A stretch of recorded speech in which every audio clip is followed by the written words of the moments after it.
Prachi, please take over. Yeah. Go ahead. So, in a market where there are numerous competing products, what is it that sets your product apart?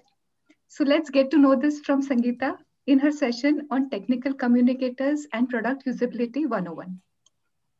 So, Sangeeta has been in the TechCom domain for the last 16 years. She works as a principal technical writer with Red Hat. Through her journey, she has donned multiple hats. She has worked extensively on API documentation. She has worked closely with other teams to create non traditional content such as microcopy, user onboarding flows, READMEs, code messages, and so on. She is an active STC volunteer, and this year she holds the position of secretary in the STC India Admin Council. Over to you, Sangeeta. Thank you, Prachi. I'm just going to share my screen. Let me know if you can see it. Okay, I'm going to close all of these.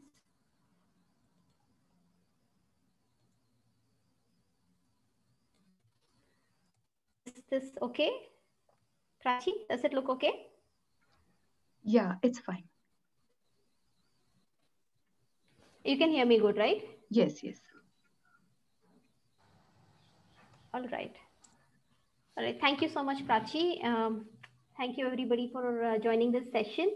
So in this session, we'll be looking at how we as technical communicators can contribute in the product usability space. So this is an initiative which the documentation team at Red Hat has taken up, and I'll walk you through our journey. So the organizational leadership came up with a challenge and asked all the teams to come up with ways to improve the customer experience. So the documentation leadership came together, and we had some brainstorming, some discussions as to where should we contribute. We already had initiatives around the content usage space, and we wanted to see where we can contribute more as far as the product goes. So some of the thoughts that we had was, we are the first users of the product. And in the organization, we are the closest representative to the end users. We already have the basic skills that are required in this space. Like I'm sure most of us contribute to microcopy, images, UI strings. So we already have the basic skill that's required as far as user experience or usability space goes. All the companies are moving in this new direction where they want to make their product more intuitive, uh, lesser documentation, ensuring that the users don't have to leave the product for any help. So where does that leave us? We are now left with creating better quality content, more intelligent content. So instead of the traditional how to use a feature sort of content, now we can contribute towards the why. If you have been listening to the session since yesterday, a lot of emphasis is on why I should be using a product. What goals does it help me achieve? What business use case does it solve? So when you make your product more intuitive, you make your product experience better, it indirectly makes your content experience also better. So that's one of the reasons we should again think of contributing to this space. Um, Good user experience ensures a smaller learning curve and therefore better product adoption and conversion rates. So we contribute to the company business as well. The UX team is always understaffed. So they are always ready, if somebody is helping them. So, you can team up with them, they can become your mentors and buddies, and you could contribute towards a better user experience. And the best part is there are no tools or licenses required. So you could just start doing this even for your own self if you want. So the documentation leadership went back and informed the management that we would be contributing in the product usability space, in addition to our regular role of creating quality and usable content. Of course, with a caveat that we are not going to redesign the product or replace the UXT. As we document the product, we are going to keep an eye out for the usability issues, find those. That means we look at the basic product usability and help improve the product experience. So that was what was decided as an initiative we would take up. Now we had the initiative, we needed a plan to execute this. Of course, we had to begin by giving the writers some technical skills. So now when you talk about product usability, it means understanding your product better. That means improving the product knowledge of writers. So that definitely meant better product trainings. And the second thing that was required was ensuring that everybody in the organization understood this OKR or initiative and what was expected out of them. So having a training to help the writers understand what is usability, what do we mean by usability, what do we mean by identifying usability issues. We decided to come up with a classroom training. So that classroom training included some good theory for the writers and practical exercises hands-on as to how to identify usability bugs and how to file them. But then we had a thought that would only these technical skills be enough? We are entering a space where we have never stepped before. I mean, now we are going to be raising product related issues. So we need to communicate these issues better with the stakeholders, that so that we can start influencing the space better. So in the classroom training, we added some more modules around improving these behavioral skills. We had role plays where, we would ask a writer to become the developer and maybe, answer the typical questions that answers that we get from the developers. So if we have time, maybe I can run you by in the end. So this was our plan. This is a classroom training that we created so that we could implement this on an organization level.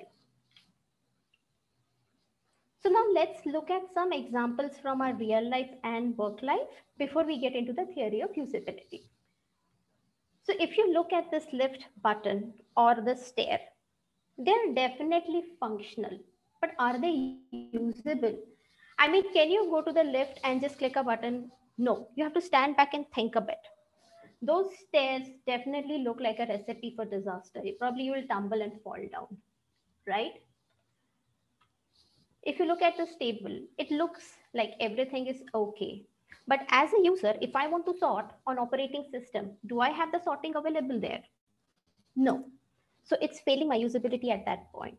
If you see the last column, there is no heading there. So if a screen reader is going to read it, it's going to also fail the accessibility test, right?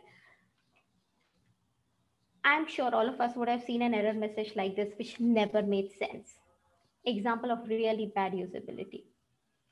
So why these examples? So we have usability issues in real life and in our product. They might be small, but they cause that irritation.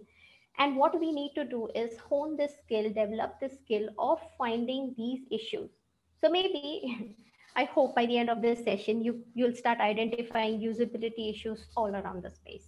Okay, that's a hope. So let's go into the theory now.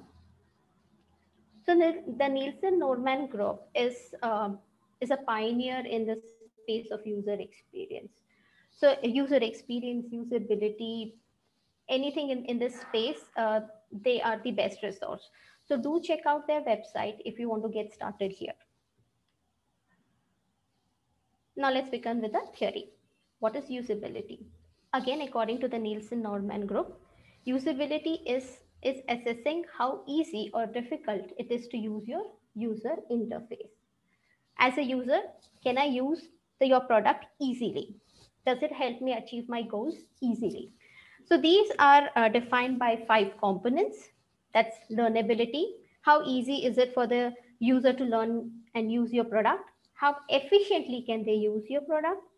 If they come back to your product after a while, how much can they remember? How does your product help users recover from errors? And how satisfied is the user at the end of your product and at the end of using your product? So if your user experience team is going to analyze the usability of your product, they're going to go into these details. Luckily for us, we don't have to go into these details, but this is a good to know. So how do we create a product that actually ensures a good user experience? So Aaron Walter, in his book, Designing for Emotion, defines this pyramid. And he says at the base of any good product is a functional product. So yes, your product needs to satisfy or help the user achieve that particular goal for which they have come. But is that going to achieve a good user experience? No. You need a reliable product. So every time I use the product, I must get the same results. And if you see, most of the times our engineering and development teams are focused on these two steps. That's the functional and the reliable. I'm not saying everybody, but most development engineering teams. Now, a lot of organizations have realized that usable is the piece that is required to ensure that you have a pleasurable product. So usability is a space where a lot of teams have not contributed, a lot of organizations haven't started thinking of, and that's one place where we as technical writers can contribute to ensure a good product experience. Functionally, we may not be able to directly code and make changes in the product, but via usability, if we can improve the product, that's a big win for us, right? So let's see how we can identify usability issues in our products. So product usability has been checked over years using heuristic evaluations. So Jacob Nielsen, again from the Nielsen-Norman group, has defined 10 heuristics. What's a heuristic? Heuristic is a best practice that has been used over years and years and now can be applied as a rule of thumb or a principle. Best part, anybody can apply it to their product because it's just a principle. It's not a tool, right? It can be applied to both your GUI and your non-GUI, that is your API CLI components. Take it a step further, you can even apply to your real life components, right? So these are the 10 heuristics that were defined by Jacob Nielsen. They have been used for the last 15, 20 years by user experience team, development teams, your testing team. So everybody has been using this and we will also continue using them. So these 10 heuristics, these 10 principles are something that you should look out for in your product to ensure that your product is usable. So we will look at the principle and I'll also try to give you some pointers on what you need to check from a usability perspective in your product to ensure that we have a good product, a good user experience at the end of it. So before we get into the how, I thought maybe we could spend some time on when and where do I start? I mean, a lot of time we have this question, how do I start? Where do I start? So I'll say start today. Okay. You could do this as a team initiative, or you could do it for your individual self as a self initiative. Begin with your current project. As you are documenting a new feature, a new product, start looking at the product from the usability perspective. If you find any issues, log those issues. You can decide with your team how you want to track these issues. If you want to make it formal, you could track them in your bug tracking system. If you want to learn and you just want to do it the informal way, maybe you could have discussions with your team members, with your UX team, and start building on this usability space. Choice is yours. So it's just that you begin with your current project, because legacy is something we as documentation writers don't touch our legacy document. Expecting your developers to go and change a code which is ages old is not fair. And when a project is in development, it's easier to influence and ask for changes. So these are some pointers which you can go back and think on and decide how you would want to implement this in your work life. Now we're going to begin with, we are going to look at all the 10 heuristics.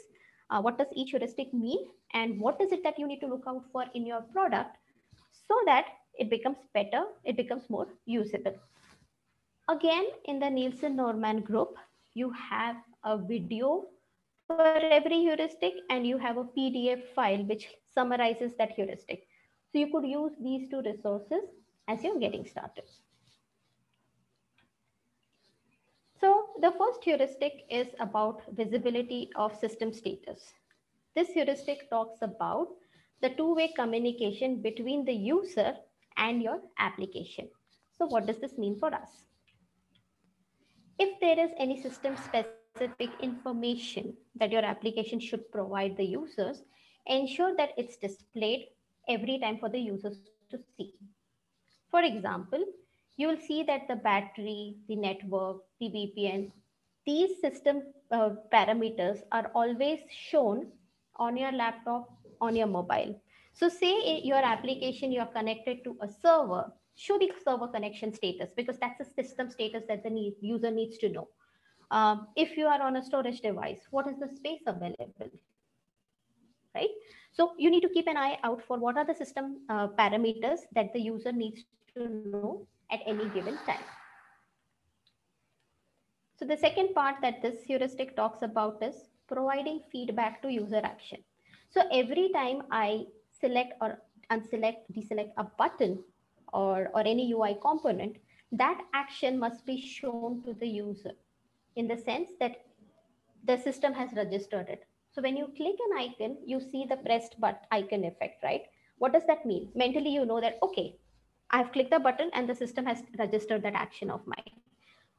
So this means whenever you're checking an application or a functionality that you're working on, ensure that this change in state is very evident and shown to the user, because then it improves the usability and the user doesn't keep clicking the same button or issuing the same action over and over again. I mean, example would be a refresh, right? If you just keep pressing F5, the same action is triggered n number of times and could cause a crash, bad usability.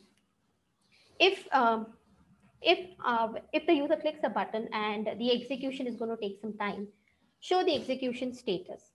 For example, if you're copying files or updating patches, you actually see the progress bar showing the status, right?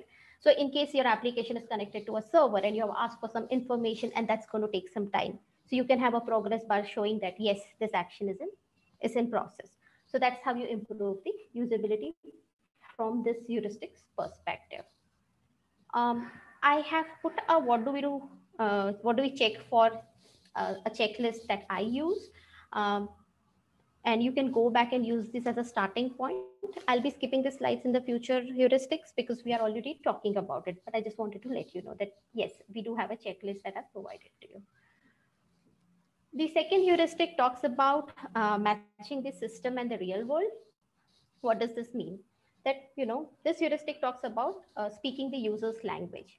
So any content that is created on your UI or in your documentation must be easy for the users to understand. Don't use system terminology, jargons, system parameters, because maybe they make sense to you because you are working day in and day out with the product team, but for an end user, they just don't make any sense. This sort of an error message is a big no. All right. The second thing that this heuristic talks about is mapping real world objects with a product. So that's called as a skeuomorphic design. What does this mean? Real life examples, like a best example would be a recycle bin. It's a dustbin, right? So everything in the house is thrashed into a dustbin. Everything that's thrashed in your system goes into the recycle bin. So you just look at the icon and you know what action it's going to perform. What does this mean for us? If your application or if your feature has new icons, see if that icon represents the underlying action. So as a user, if I look at that icon, do I understand what action it's going to perform? If it's like, more or less does, you can supplement it with some good micro copy and make it easier for the users to understand. So that's something you need to look out for from a usability perspective. I don't know how many organizations do this in the product space, but experience that match the real world. So if you're reading a book on Kindle or if you're reading an article on Medium, they allow you to highlight the lines or underline them, giving you the experience of actually reading a physical book. So if your organization does something like that, awesome. Check out for those as well.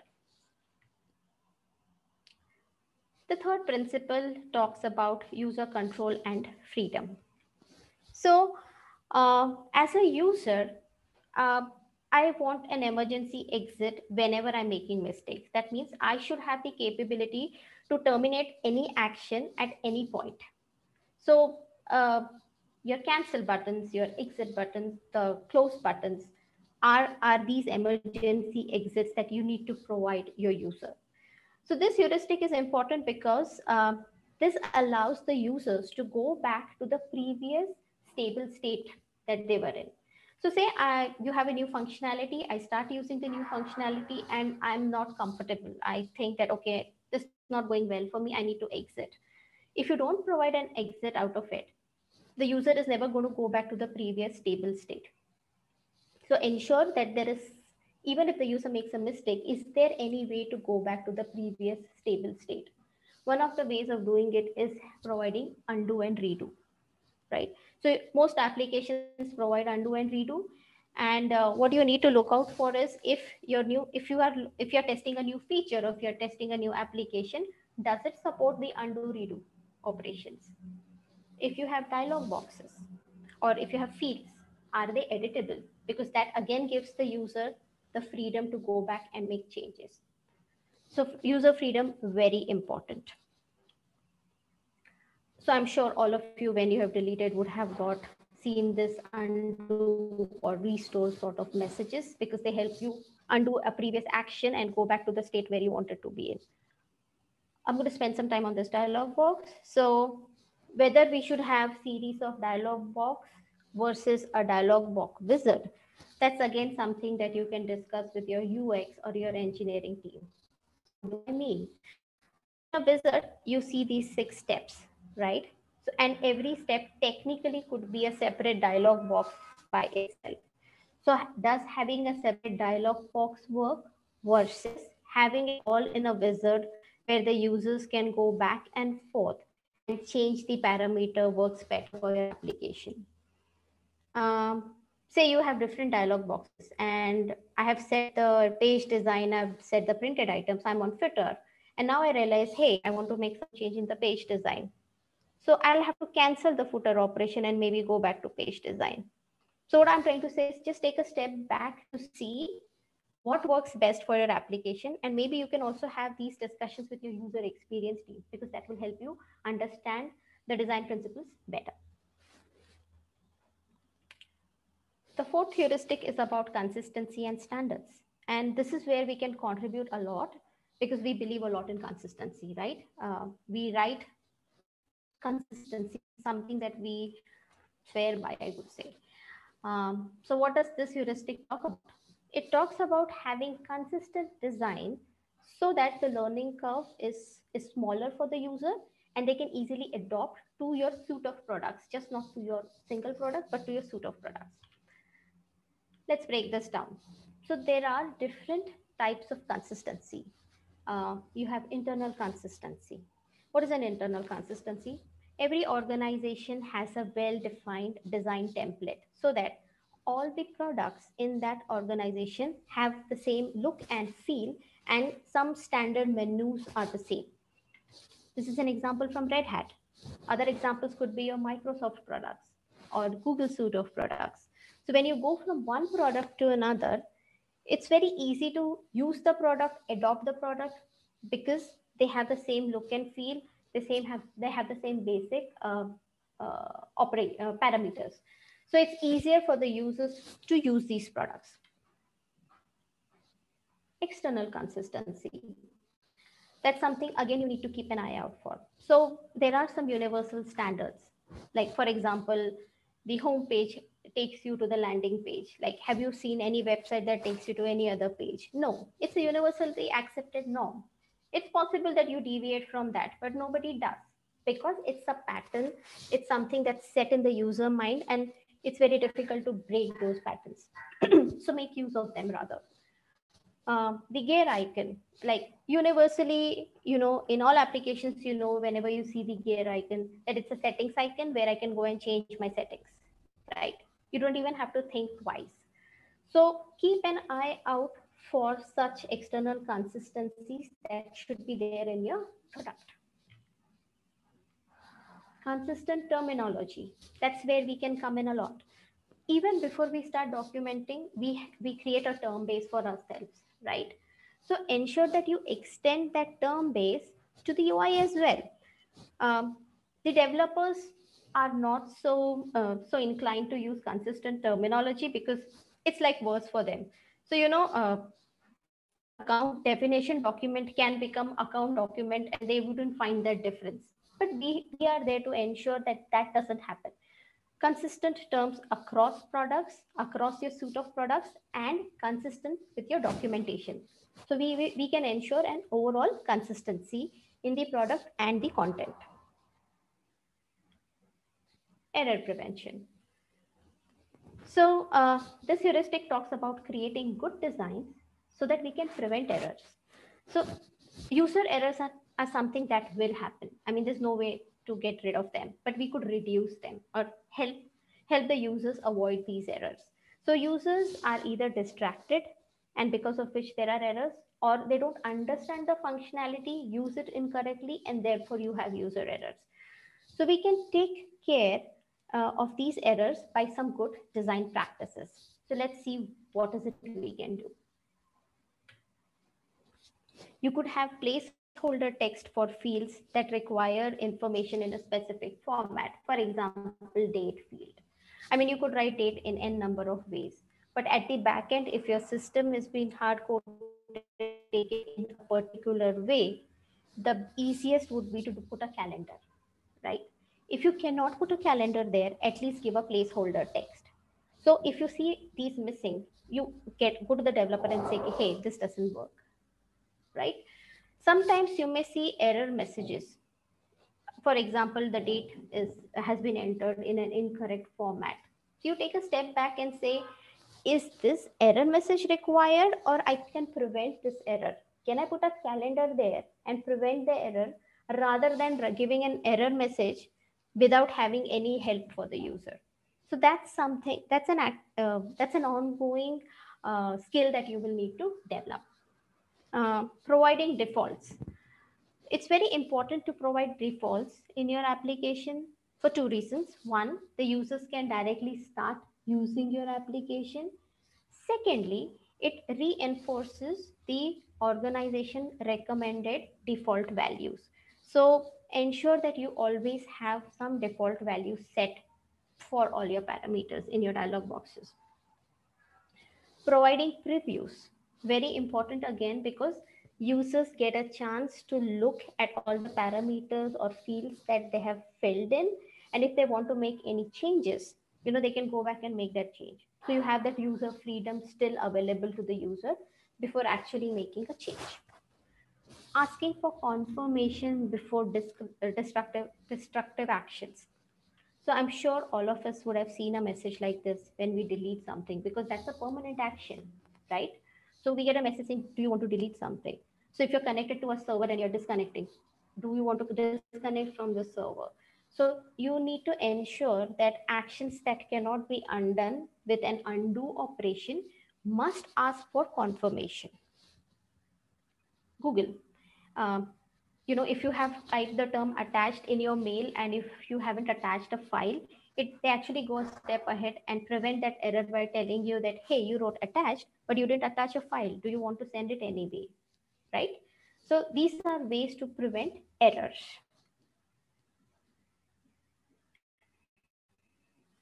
The sixth heuristic is about recognition rather than recall. I mean, if we are asked to recall something from memory, it's very difficult. But if I show those options on the screen, it's easier for me to choose, right?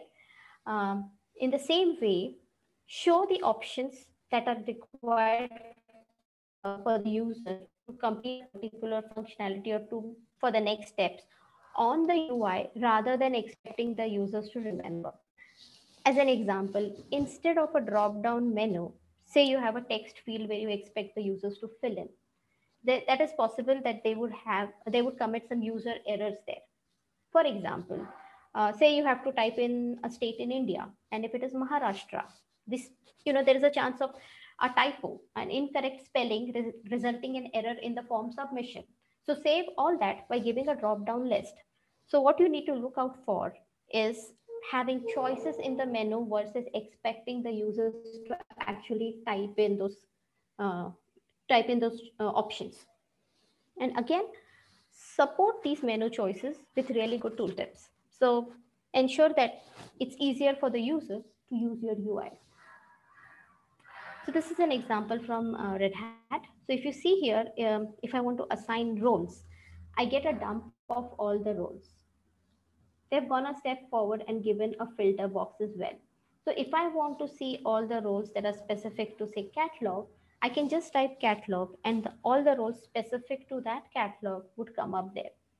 So you can, when you are looking at a product from a usability aspect, you can see if adding a search field would make it easier versus not having one, because then I'll have to scroll to 2 pages, right? So improving the usability. Oops.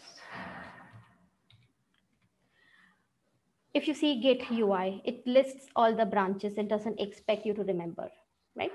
So try to make it easier for the user to use your user interface. The seventh heuristic talks about flexibility and efficiency of use. So this is about helping your expert users speed up their repetitive actions with some shortcuts. All of us use Control C, Control V, right? So those are shortcuts that make it easier for expert users like us. But there are novice users who go still do edit, copy, and edit paste. So what does this mean for us? If your application supports such shortcuts, and if your development team has created those shortcuts for the end users, ensure that you list them out in the menu, drop down menu, so that the users can see and remember and learn it. All right. Uh, does your software or does your application allow customizations? Like most applications allow you to view the toolbars that to customize toolbars, right? So in the same way, if your application has too many toolbars or too many options, is there a way to sort of customize and just see what the user wants to see? Do you have this flexibility? Can you provide this flexibility to your users to make the product more usable? The eighth principle is about aesthetic and minimalistic design. Again, this is a space where we can contribute a lot. So this principle heuristic talks about showing the relevant information to the users in your application or in your dialog box or the UI component, whatever you want to call it. So say you have a dialog box, you show only those options that are required at that time for the users to move to the next step. You don't have to show a whole bunch of all the options that you have at one time, right? That's called progressive disclosure of information. We'll see an example for that. How is the information mapping? Is it good? Is it understandable? How is the hierarchy? Is the flow correct? How is the formatting? So this is a space where we can contribute a lot, because we have those visually seeing and identifying any errors. And since we write a lot of structured documentation, we have hierarchy in our world. It's very easy to map that to the UI and probably make suggestions. So keep an eye out on how you can make your dialog boxes, your UI better. So this is an example of minimalistic and progressive disclosure of information. So if you see here, when I open the dialog box, the first thing that I see is only 3 systems. After I make a selection, the next 2 options come up. After I select Rel 8, I get the next set of options. So this makes it easier for the user because they are focusing only on one set of options at a time, lesser cognitive load, cleaner, because I know that I need to choose only from this set of options. Imagine, okay, this is going to go, I'm going to go take us, this is like not a great example, but I'm just going to go for it. Imagine that you had put 3 bars here and you had displayed all the options at one time. I mean, imagine the amount of clutter that would have generated, right? So we want to do away from that, more cleaner, more white space. Okay. So the 9th heuristic, this is about error messages. How do you help your users recover from errors? Very important, because the users can't proceed forward if they cannot recover from that error. And if you're not helping your users recover from that error, and if your product is in trial, if the users have downloaded a trial version of your product, or it's an open source product, or if it's a free to use product, they'll probably just dump your product and never come back. So very important that you pay attention to how you recover from errors as well. Write really good error messages which are easy to understand, because the user doesn't want a technical know-how of what went wrong. Just tell me what's wrong and how to fix it is what I'm looking for at that time. Provide that information. Don't overload them with any system jargons. Provide a resolution and show exactly where that error has occurred. I don't want to search in your UI where I made a mistake. And last but not the least, never blame the user. Look at the language that you're using. We never say you entered a wrong password. We always say the password is incorrect. For a change, passive works, right? So ensure that the language in your error messages doesn't blame the user.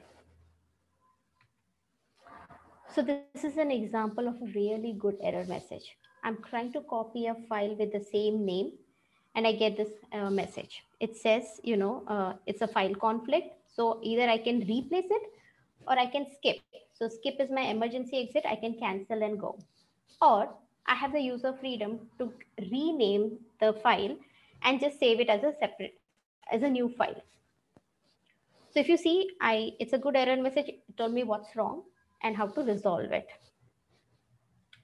MailChimp, another company with amazing attention to user experience. So they have separate error messages when you enter an incorrect username or you have entered the wrong password. On the same lines, this application tells you invalid email or password. So they're just summarizing that either or. So now the ownership's on the user to figure out what is wrong. Is the email wrong or the password incorrect? So if in your organization you see that your development team is summarizing these errors on top or in the bottom of the error message, you need to go back and tell them that this doesn't work. Providing the error exactly about the field which is incorrect is very important, because then it helps in an easier resolution and less cognitive load for the user.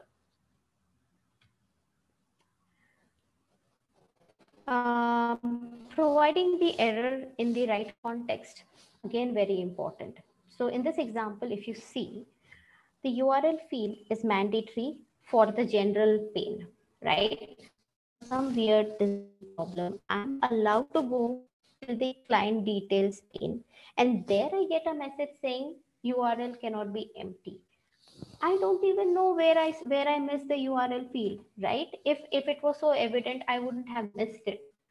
So actually, the error should have been shown in this pane, and I should not be allowed to go to the next window, that is the server details, till I fill in the URL.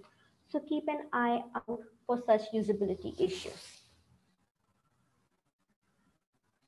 Help and documentation. So we are already contributing a lot in this space, right? We have established that we want to create good intuitive applications, but we still have to support the application with some good documentation.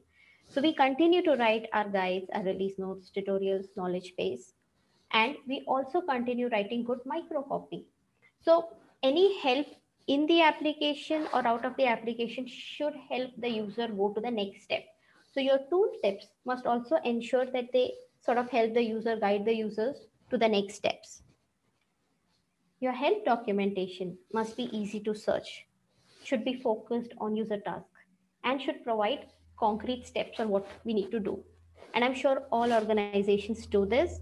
Everybody's moving towards structured writing so that the users get just the help that they want at that to move on to the next step. So keep your focus on this. On the UI, we have information buttons, we have the extra information, the question mark button. So, use all of these to help the users wherever you need to give them more explanation. You also need to keep an eye out for any information that is not relevant. Like a lot of times, developers put in extra information because they think it's good to know. The way Tori was saying, if you attended her session, that sometimes they give you an overload of information, or they would have added information for no reason in the UI. So you have to be the devil's advocate and ensure that such information is also removed. I mean, it's not only about adding stuff, but maybe if you think it needs removing, go ahead and make that case too. All right. So now that we have identified usability issues using the 10 heuristics, let's see how we communicate this with our stakeholders. So why are we emphasizing so much on this? We are because when we do documentation, it's like information flows from the development testing team to us, and we create content out of it. But now it's sort of a role reversal where we are going to go back and tell them that, hey, there's a usability issue and could you fix it? So when you're having that conversation with them, it's necessary that you communicate effectively so as to not hurt egos, so that it's a nice uh, the nice relationship that you have built continues. So let's see how we can do this. We are going to be contributing in a new space, so we have to build our own credibility, and for that you need to keep some patience and let your work speak. All right, so even if you begin small, it's fine, because they will keep noticing. Ask questions to show your interest in the product and its deliverables. So if you are in a meeting where they are discussing the workflow, or they are discussing a mock-up, or if they are discussing any new feature, if you think you have some ideas which you can contribute to, say it out. If you don't like speaking in a group, you could write one-on-one or speak one-on-one to that person, but start showing that interest. Before you go and ask questions, always do your homework. I'm sure you would find this very evident, but I'm just saying this out so that it makes an impact more. So always do your homework, because sometimes we as documentation writers would have created documentation for exactly the same question that we went and asked. So we shouldn't fall on our face and they say that there is a documentation available for that. So do your homework before you go talk to them. And when you're providing feedback on the usability issues, try to be unbiased. Don't be judgmental. Don't make it into I found a bug in the software. It's more about I found a usability issue. Can we work together to make the user experience better? And that will create a healthy atmosphere where this could work. Try to understand their pain points. We have our own limitations. Sometimes our doc templates don't allow us to add certain information. Similarly, they might have some problems with their templates. So try to understand their pain points. Have some empathy for them as well. If you're empathizing with your end user, also keep some empathy for your stakeholders. So, make it a two-way conversation. Enjoy the journey, enjoy the learning, because that's something that is new, that we are trying something new for them, because we were never contributing in this space. So it's very important that together we build this in our organization. So I hope I was able to give you some technical and behavioral skills that helps you start today. I have nothing more to add. I hope you had fun. I had fun presenting. These are my details, and if there are any questions, I'm open to them. Hey, thanks, Sangeeta, for a wonderful session, wonderful examples, and very nice graphics. Okay, so before we go on to the Q&A, the couple of links that you used in your presentation, people wanted it in the chat window. So, okay. I think it was in one of your slides. And actually, Prachi, if we could do that in an email separately when we send the yeah, I think be available there. Okay. Yeah, I can do that. We can and anyway, there's a clickable links in the PPT, Partha, so I think they would directly work. Fair enough. We'll make them available on the website, or we'll email it to all the participants. Whoever wants it, we can share it with them. Okay, thanks. Yeah. We'll go on to the Q&A then. Please so do. Naveen wants to know, how to differentiate between usability and user experience? So user experience is the broader space, usability is sort of a subset of it. Usability is how do I make my products more usable? When I make my products more usable, it ensures that I have a better user experience.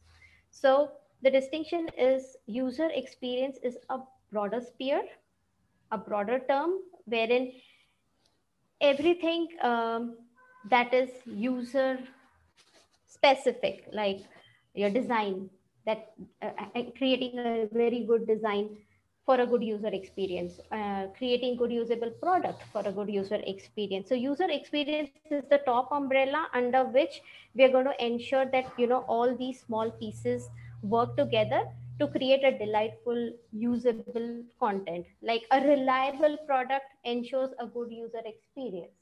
So so user experience is the broader space, and all of these sort of roll under it. I hope, Naveen, I got to it. Oh, the next question is more or less on the same line. So, does usability cover for accessibility as well? If yes, how? And if no, is this an opportunity? So accessibility by itself is a separate domain, but you can apply all the principles of usability in creating an accessible product as well. So when you're creating a product, you have to ensure it's usable for a blind person as well, for a person with disabilities, and that would be accessibility for you. A usable product with for person with disabilities is equal to accessible product, right? And yes, it's an opportunity. You can definitely go and contribute in that space as well. Okay, so next question from Anuja is again a continuation. So how can a technical writer get involved in the UX design process, and how to get your voice heard? So if your organization already has a UX team, get involved there.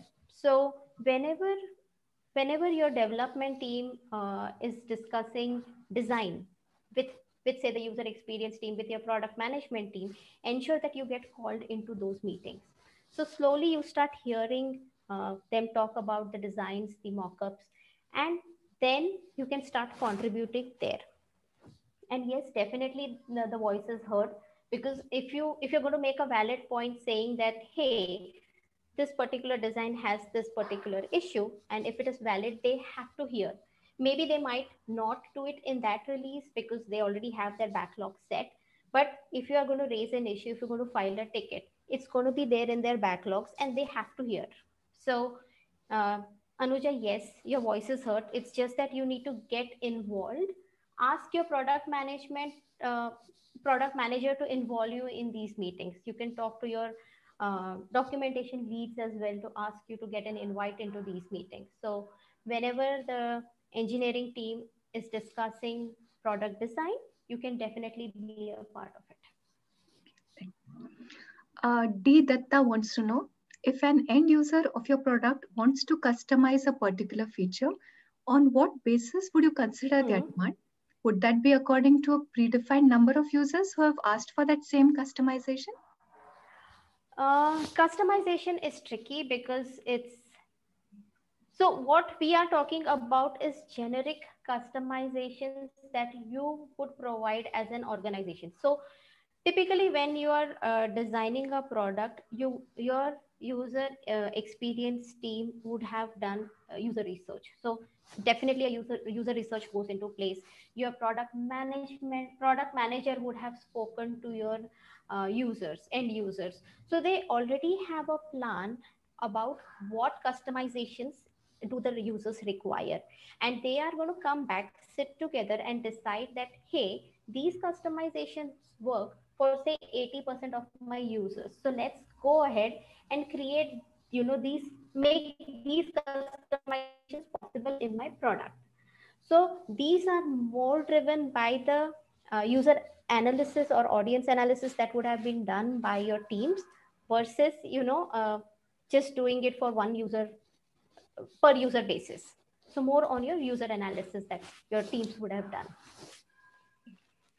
So another question by D. Datta, is knowledge base only for internal audience? No, it's again your company policy. So the support articles that come out are knowledge based and accessible to the wider audience. So it's more on your organization as to whether they're opening up the knowledge base to the external users. To the best of I know, all organizations do have knowledge bases. Mostly support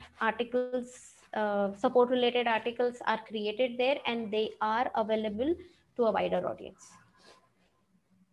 Okay. Maybe behind the firewall with authentication, but available to a wider audience, just not internal. Okay. Nivedita wants to know, does your user research involve mechanisms to enhance documentation accessibility?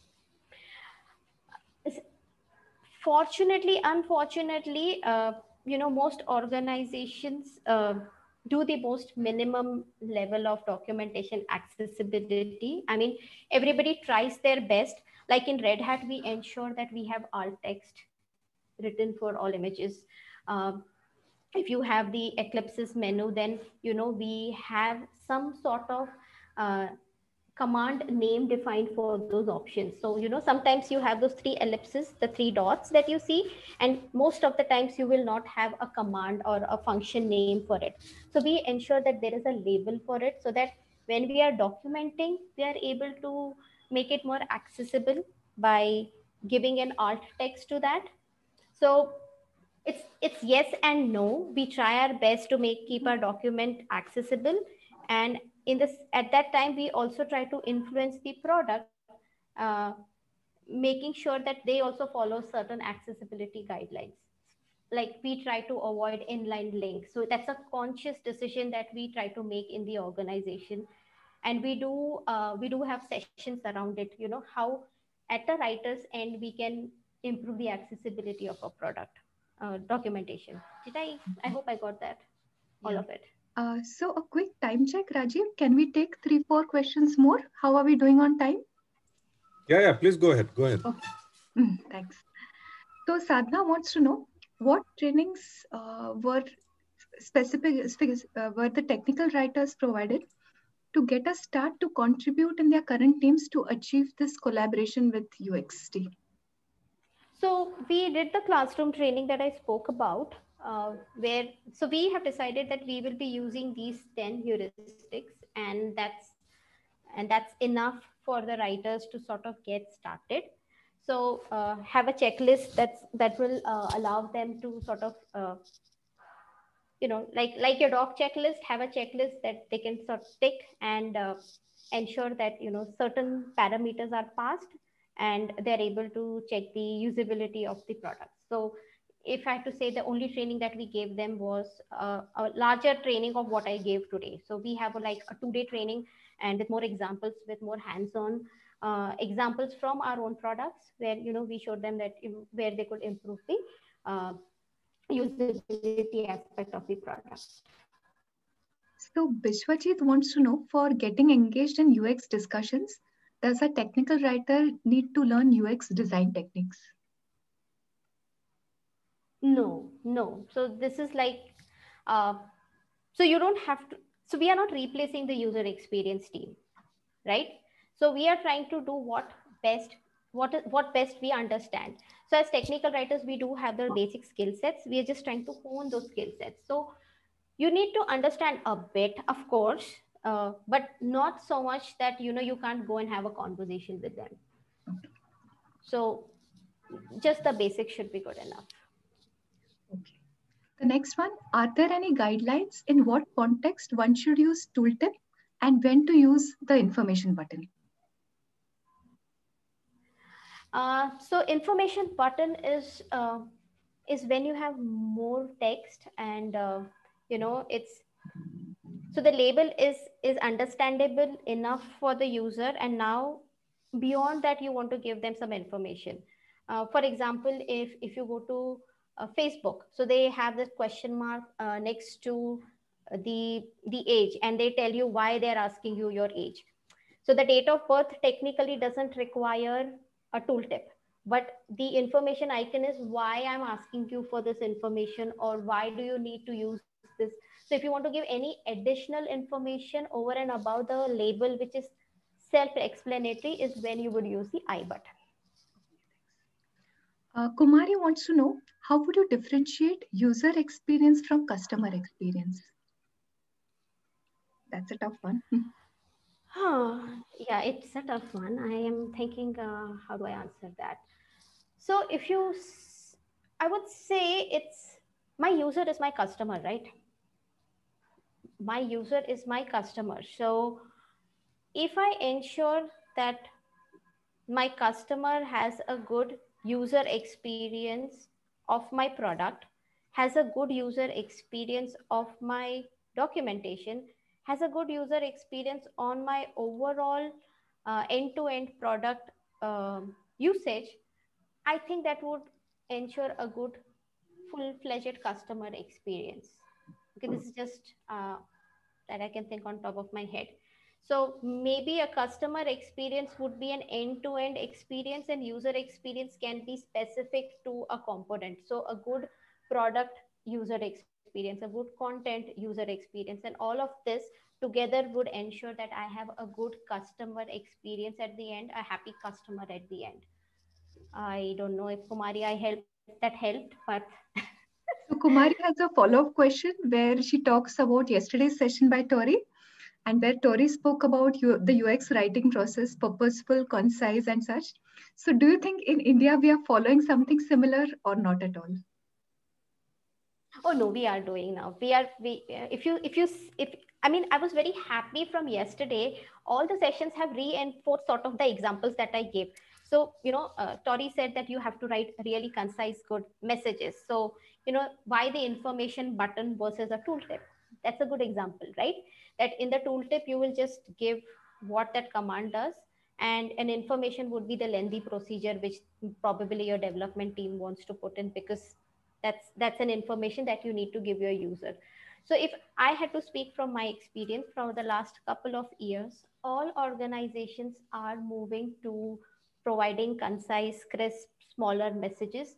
UI is becoming more cleaner. If you have seen Word from 5 years back to the Word that you see now, the application, you see the changes in the UI, you see the changes in the way they're making the UI components. I mean, if you have to take a step further, the MSTP, which was a PDF, is now available online as smaller chunks of information, right? The Microsoft style manual. So Kumari, yes, everybody is moving in that direction where there is a lot of emphasis on UX writing. And I think that has been confirmed literally by everybody since yesterday, where we have heard about good error messages being written, crisp error messages, and keeping the users in mind. So everybody from yesterday has been talking about experience UX writing in some form or the other. So yes, in India we are going in that direction. And if you could in fact suggest, if your organization doesn't do it, you could go up to your developers and actually tell them that I'm happy to review strings for you. I mean, they don't like writing, that's a given. No developer likes to write. So if we can convert their strings into something more meaningful, they're always happy. So you could go and suggest this to your organization. So Raj Kamal wants to know, what is your strategy for providing help content for a particular UI that has a lot of customization options? So does the help topic need to have information only about the UI options, or do we need to cover the error scenarios also for that particular UI? Okay, so according to me, if the UI, if you can customize the UI in a lot of way, and that is possible through options, then the micro copy in your UI should help the users do that. You don't have to actually write a whole dialog box telling, a chapter telling how to customize, because to the best of my understanding, those customizations would be with the click of buttons on in a customization dialog box. So their dialog box, the emphasis should be on making that dialog box self-sufficient by itself, not wanting a documentation. if that is not possible, then, maybe just list what customizations are possible.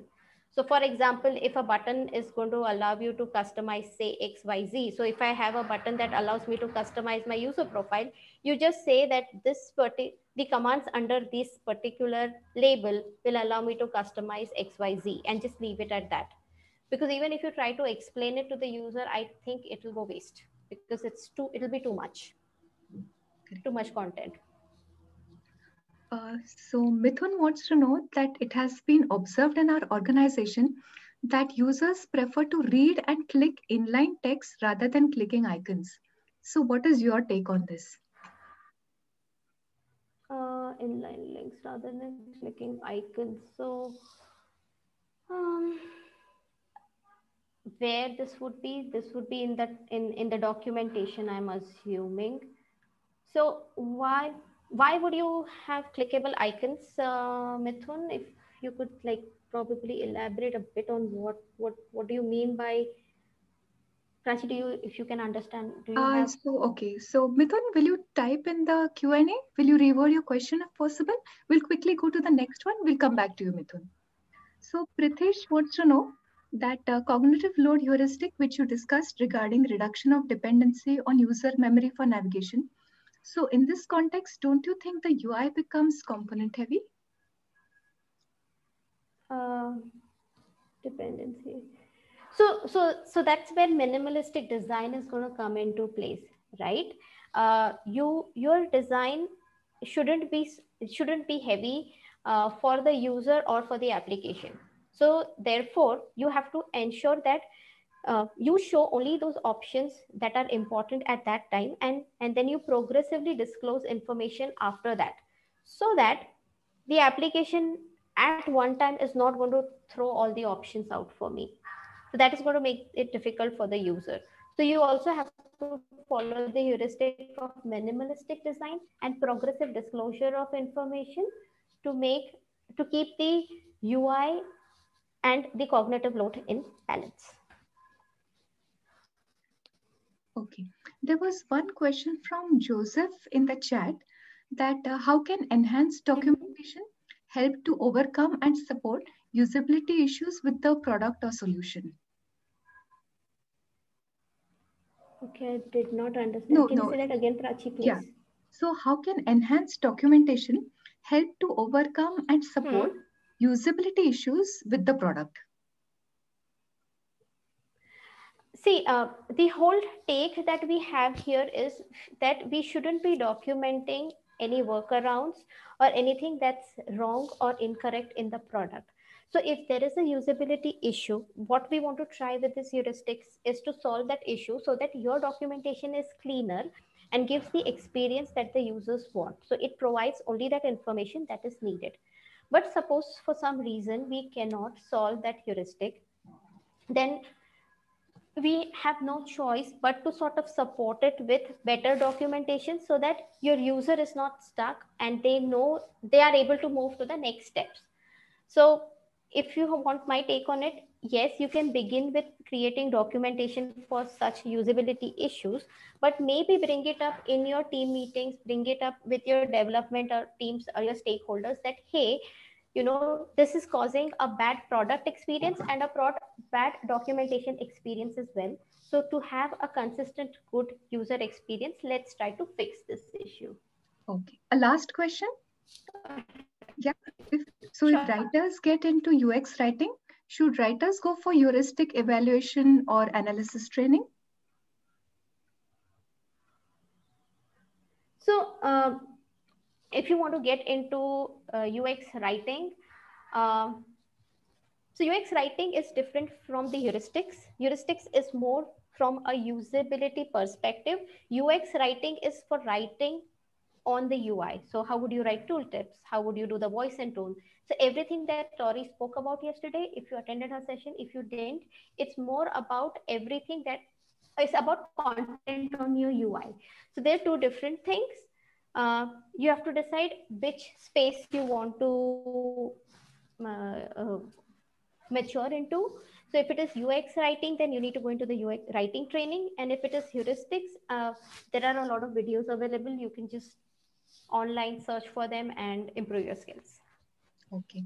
Thank you, Sangeeta. That was an awesome session. And thank you for patiently answering all the questions. I think you shared your contact details, Thank you so right? much. LinkedIn. Yeah. Yes, I did. So there's the feedback link that we've posted in the chat. Please fill it. Thank you so much.